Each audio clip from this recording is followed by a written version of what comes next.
যদি আপনাদের কাছে মিনিট পাঁচেক সময় থাকে তাহলে এই ভিডিওটি পুরোটা দেখার চেষ্টা করবেন। আজকে এই ভিডিওতে এমন একটি তথ্য আপনাদেরকে দেব যা ভারতের সেনাবাহিনীতে কার্যত নজিরবিহীন।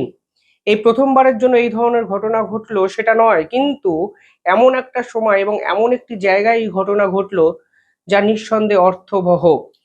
ঘটনাটি ঘটেছে মালদার বিএসএফ ক্যাম্পে। সেখানে এক বিএসএফ জওয়ান তার সার্ভিস রিভলভার থেকে তিনজন বিএসএফ আধিকারিককে গুলি করে বসলেন। অর্থাৎ এক্ষেত্রে বাইরের শত্রুপক্ষের আক্রমণ ভারতীয় সেনাবাহিনীর উপর হলো না, ভারতের আভ্যন্তরীণ যে পরিকাঠামো সেই পরিকাঠামোর সঙ্গে জড়িত এক সদস্য তিনি তার সার্ভিস রিভলভার দিয়ে তারই তিনজন সহকর্মীকে গুলি করলেন এবং ঘটনাস্থলে আমরা দুজন বিএসএফ আধিকারিককে হারালাম এবং একজন আশঙ্কাজনক অবস্থায় হাসপাতালে ভর্তি। এই ঘটনাটি ঘটেছে মালদাতে।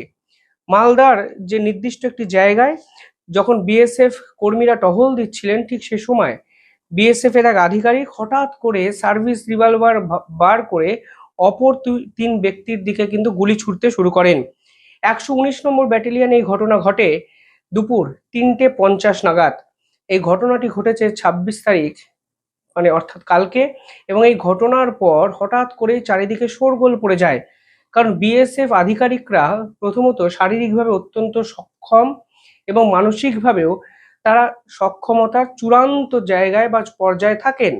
সেই প্রেক্ষাপটে দাঁড়িয়ে কোনো কারণ ছাড়াই তিনজন বিএসএফ আধিকারিকের দিকে একজন বিএসএফ জওয়ান কেন গুলি ছুড়লেন, এই প্রশ্ন কিন্তু উঠতে শুরু করে দেয়। তিনজনকেই মালদা মেডিকেল কলেজে প্রাথমিকভাবে নিয়ে যাওয়া হয়। ডাক্তার দুজনকে মৃত ঘোষণা করেন এবং একজনের অবস্থা আশঙ্কাজনক। পরবর্তীকালে যিনি গুলি চালিয়েছিলেন তাকে আটক করা হয়েছে, তার বিপক্ষে ক্রিমিনাল প্রসিডিং শুরু করা হবে এবং তিনি কেন এই ধরনের কর্মকাণ্ড ঘটালেন সেটাই কিন্তু এখন সব থেকে বড় প্রশ্ন। দেখুন, একটি কারণ হতে পারে মানসিক অবসাদ, কিন্তু দ্বিতীয় যে কারণগুলি হতে পারে তা যদি সত্যি হয় তাহলে কিন্তু ভারতের জন্য অত্যন্ত বিপজ্জনক হতে পারে। দেখুন, আমরা প্রায় শুনি বিএসএফ আধিকারিক কিংবা এক্স আর্মি অফিসাররা গুপ্তচর বৃত্তির অভিযোগে ধরা পড়েছেন। অন্তত এক বছরে আমি অন্তত 15 থেকে 20টি এরকম ভিডিও করেছি যেখানে এক্স আর্মি অফিসাররা কিংবা এক্স এয়ারফোর্সের মানুষরা তথ্য পাকিস্তানকে তুলে দেওয়ার জন্য বিপুল পরিমাণে টাকায় সওদা করেন এবং অবশেষে ভারতের ইন্টেলিজেন্সের হাতে ধরা পড়েন।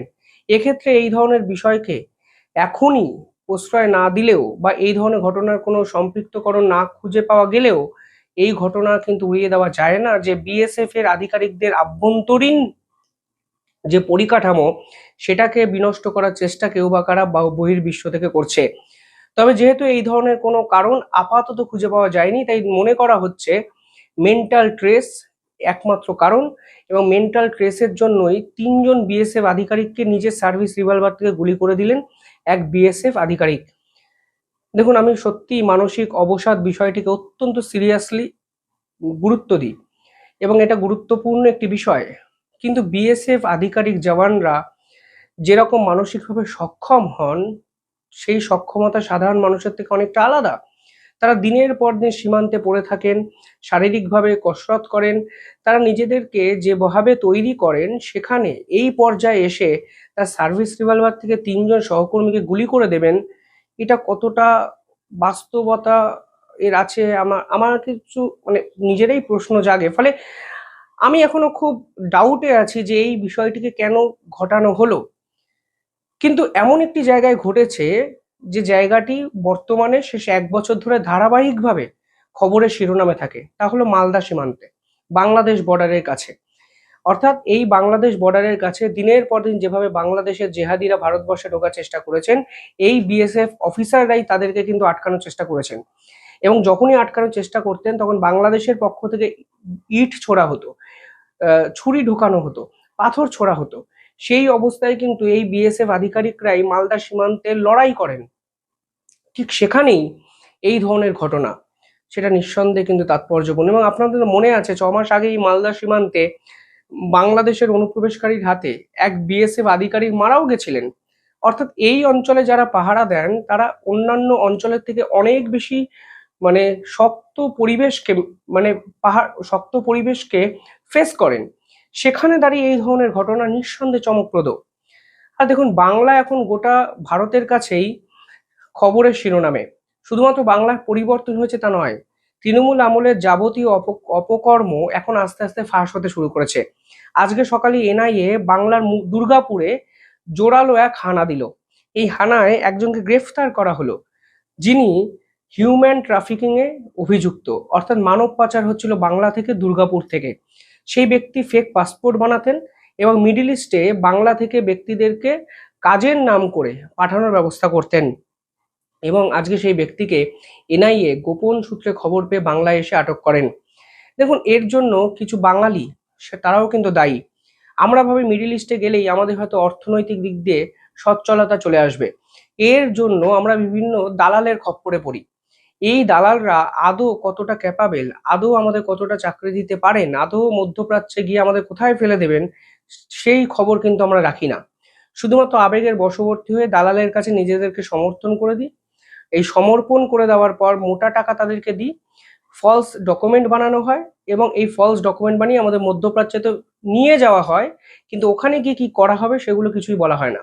এবং ফেরত আসারও সম্ভাবনা কিন্তু কার্যত কমে যায়, কারণ আমাদের যে ডকুমেন্ট বানিয়ে গেছিলাম সেই ডকুমেন্টটি কিন্তু কার্যত বৈধ থাকে না বা বৈধ ছিল না। এই যে দালালকে আজকে ধরা হয়েছে, তিনি মালয়েশিয়াতেও ট্রাভেল করতেন ফ্রিকোয়েন্টলি এবং তিনি জাল নথি বানাতেন। তিনি দেশের সুরক্ষার সঙ্গে একাধিক কম্প্রোমাইজ করে বিভিন্ন তথ্য বিদেশি শক্তির হাতে তুলে দিতেন এবং অবশেষে আজকে এনআইএ গোপন তথ্য পেয়ে বাংলাতে আসেন এবং দুর্গাপুর থেকে সেই ব্যক্তিকে আটক করেন, যার নাম গোলাম জামা। 6 সদস্যের একটি টিম আজকে এনআইএ এর পক্ষ থেকে এই আবেদন এই তল্লাশি মুর্শিদাবাদে কিছুদিন আগে চালিয়েছিলেন। আজকে দুর্গাপুরে তারা সেম এই ধরনের তদন্ত চালান। এই ইনভেস্টিগেশনের ফলে এই ব্যক্তি আটক হন। ফলে সব মিলিয়ে বাংলা কিন্তু ন্যাশনাল সিকিউরিটির জন্য অত্যন্ত গুরুত্বপূর্ণ হয়ে যাচ্ছে। একদিকে মালদা সীমান্তে, বাংলাদেশ সীমান্তে একজন সেনা জওয়ান এইভাবে মারা গেলেন, অন্যদিকে দুর্গাপুরে এসে এমন এক ব্যক্তিকে আটক করা হলো এনআইএর পক্ষ থেকে, যিনি জাতীয় সুরক্ষার জন্য বড়সড় থ্রেট ছিলেন।